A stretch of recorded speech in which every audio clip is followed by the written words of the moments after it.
Guys, welcome to my channel, and today I am going to do EXP22 Excel chapter 8 cumulative assessment employee satisfaction. Basically, this is the 8th chapter of Excel section of Pearson course, and in this video I will be doing this assignment step by step, and you can get your assignment done by watching this complete video. But if you want me to do this assignment for you, or if you want me to do this complete course for you, including all the Word, Excel, PowerPoint or Access assignments, then you can contact me and you can hire me for your complete course. You can also hire me for your other courses like accounting, management, finance, information technology, computer sciences, all other writing assignments, mathematics or statistics. Then my WhatsApp number and email is showing at the bottom of the screen. You can hire me for your courses. At start of instruction, we are given with project description. There is nothing to solve in this project description, but I suggest you to read this project description well, understand the assignment and get an idea about the assignment. Then this will be easy for you to solve this assignment on your own. Then we have main part of the assignment, that is steps to perform to complete this project, and we have a total of 17 steps to get this project or get this assignment done. In this video, I am not only going to solve these questions or steps for you, I am also going to make you learn Microsoft Excel as well. So if you want to do this assignment or if you want to learn Microsoft Excel, then you are supposed to follow me and you are supposed to watch this complete video. So now let's move to step number 1 or question number 1 of the assignment. And question number 1 of the assignment is saying, start Excel, download and open the file named EXP22 Excel chapter 8 cumulative assessment employee satisfaction. Grader has automatically added your last name to the beginning of file name. So I have already downloaded this Excel workbook. This is the Excel workbook that we gonna use to solve this assignment. We will apply all the instructions, all the steps to this Excel workbook, and we will make this Excel workbook in the final form for the submission. So your first task in this assignment is to download and open this Excel workbook. I have already downloaded, and you can download this from your Pearson or course dashboard. So now let's move to step number 2, because step number 1 is just about downloading of the Excel workbook. So now let me do step number 2. Ensure the employee satisfaction worksheet is active. Then use frequency function to calculate the frequency distribution of job satisfaction in column D. Place your result in the range G5 up to G9. We are supposed to use frequency function to calculate the frequency distribution of job satisfaction in column D. So this is column D. We are supposed to use this column D to calculate the frequency distribution in column G in the range G5 up to G9. So we will select G5 up to G9 here, and then in formula bar type equal and type frequency. So frequency function will appear, and click function symbol to enter the function arguments. So data array is the job satisfaction column, that is column D. Okay, now we are supposed to enter the bin array, and bin array is already given, that is F5 up to F9.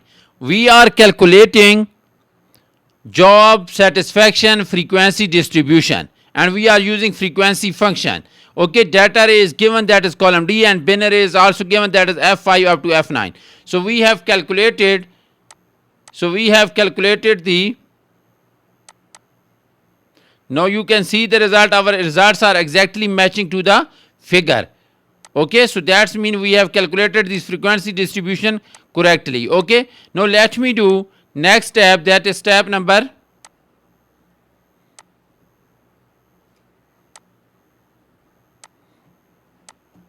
3. Step number 3 is saying, enter a function in cell G12 to calculate the standard deviation of column C. Now we are supposed to calculate the standard deviation of column C, that is the salary column, and that we are supposed to calculate in column G into cell G12. So here we will type equal sign and we will type STD. So now you can see you got the STD S. Okay. Now we are supposed to select column D. We have selected that is C4 up to C53. Press enter. So we have calculated standard deviation of column C, that is the salary column. Okay. Now we are supposed to do next step, that is step number 4. Enter a function in cell G13 to calculate variance between salaries. So now we are supposed to calculate the variance between salary, and here we will go to cell G13 and we will type equal sign and we are supposed to type VAR so that we can get the variance function. This is the variance function. Again select column C, that is C4 up to C53, because we are going to calculate the variance between the salaries. Okay, so we will get this result, that is the variance between the salary. Okay, now we are supposed to do next step, that is step number 5. Enter a function in cell G14 to calculate the covariance of salaries and job satisfaction in the data set. Note, this is a sample of data, not a population. So now we are supposed to calculate the covariance, and always covariance will be between two variables, and here our variables are salaries and job satisfaction. Okay, so we are supposed to go to cell G14 and type COV. Here you can see covariance dot S, because we are going to calculate the covariance between two variables that are sample, not population. So array 1 will be the salary column, array 2 will be the job satisfaction. Okay, so you can either select like this or you can type the range here C4 up to C53 and D4 up to D53. So we will get the covariance between two variable, that is the salary and job satisfaction. So we have calculated frequency distribution, then we have calculated the standard deviation of a sample. Okay, that is that is a salary column. Then we have calculated the variance between the salaries, that is the sample again. Then we have calculated the covariance between the salary and job satisfaction, and hence we have completed 5 steps for this assignment so far. And now we are supposed to do next step, that is step number 6. Step number 6 is saying enter a function in cell F17 to calculate the correlation coefficient between employee salary and job satisfaction. Now we are supposed to find the correlation coefficient. Okay, so that we are supposed to calculate in cell F17 here. Okay, we will type correlation. Okay, you will get the correlation function. This is correl. Double click on that, and now we are supposed to select employee salary column and then the job satisfaction column, because we are going to calculate the correlation coefficient between these two, salary and job satisfaction. Click OK. So this will be our correlation function that we calculated by using the correlation function. So that's all about step number 6. So we have completed 6 steps of this assignment so far, and now we are supposed to move to next step, that is step number 7.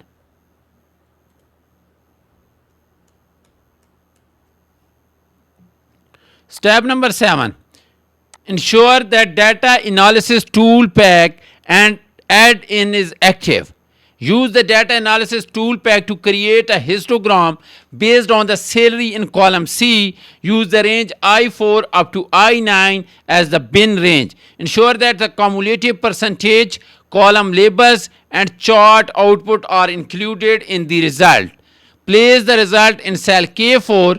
Edit the results in cell K4 to display salary if necessary. So now we are supposed to make sure that our data analysis tool pack is active. In my case, you can see the data analysis. If your case data analysis tool pack is not active, go to file tab, go to option, click adds in, and here you can see com adds in and click go. 1 second, sorry. File, option, and adds in and select Excel add-in, click go, and here you can see that solver, euro currency and analysis tool pack is active in my case. In your case, if these are not active, check the box and click OK, then this will be active. So in my case, this is active. So I will click on data analysis. Okay. Now we are supposed to create a histogram. So I will select this histogram. Okay. Now input range. Input range is given, that is to create a histogram based on salary in column C. So input will be the salary column, that is C4 up to C53. Okay. Now bin range is also given, that is I4 up to I9, this one. Okay. So that is the bin range. Okay. Now this is saying ensure that the cumulative percentage column labels, cumulative percentage is here. Check the box because we are supposed to enable this. Then column labels, so column labels are here. Click check box. Okay. Then and chart output are included. Chart output is here. Okay. Place the result in cell K4. So we will select output range and we will select K4 here. Okay, K4. Click here and select K4, and this is K4. Okay. So now we are supposed to calculate histogram. We are supposed to create a histogram based on the salary column. So our input is the salary column, that is C4 up to C53. Bin range is given in the instruction, that is I4 up to I9. Output range is also given, that is K4. Then we are supposed to make sure that chart output, cumulative percentage and column label should be active. So we will check this box and click OK. Now you can see that we got the histogram here. Okay. That is all about step number 7. So we have completed 7 steps of this assignment, and now we are supposed to move to next step, that is step number 8. Ensure the office data worksheet is active. Use the data analysis tool pack to perform a single factor ANOVA on the range C3 up to E35. Place the results starting in cell G3. Be sure to include column labels. Resize columns G up to M as needed. So we are supposed to go to office data worksheet. Now we are supposed to go to data and click data analysis. Now we will select single factor, this one. Okay, because it is mentioned in the instruction single factor. Okay, perform a single factor, this one.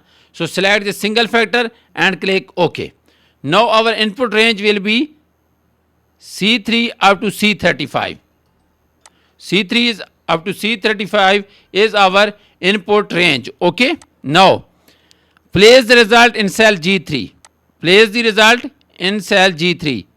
Click output range, and that should be G3. So we will select G3. Where is G3? G3. Okay. Now be sure to include column labels. Be sure to include column labels, this one, and click OK. This is the result for the single factor, ANOVA single factor. So we got the results. Okay, and that is all about step number 8, where we were supposed to perform the single factor ANOVA. Okay, so that is all about step number 8. Sorry, we have completed 8 steps. So in this video,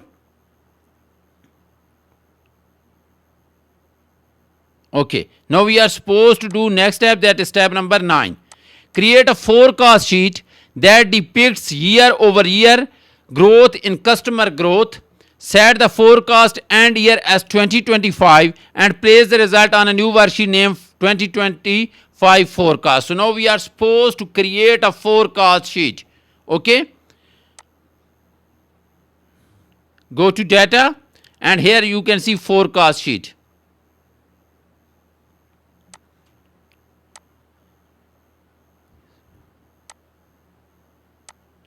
Sorry, customer growth here.